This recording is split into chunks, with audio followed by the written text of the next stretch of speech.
દિવસ લાકડા લાવતી વખતે તેણે કેટલીક સ્ત્રીઓને સંતોષી માતાની પૂજા કરતી જોઈ અને પૂજાની પદ્ધતિ વિશે પૂછ્યું.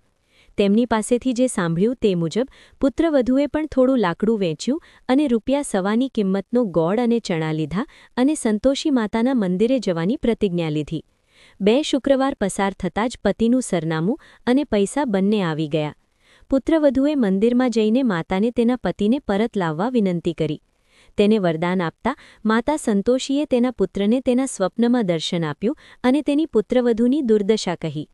આ સાથે તેણે પોતાનું કામ પૂરું કરીને ઘરે જવાનો સંકલ્પ કર્યો. માતાના આશીર્વાદથી પુત્રનું કામ બીજે જ દિવસે પૂર્ણ થયું અને તે કપડાં અને ઘરેણાં લઈને ઘરે ગયો.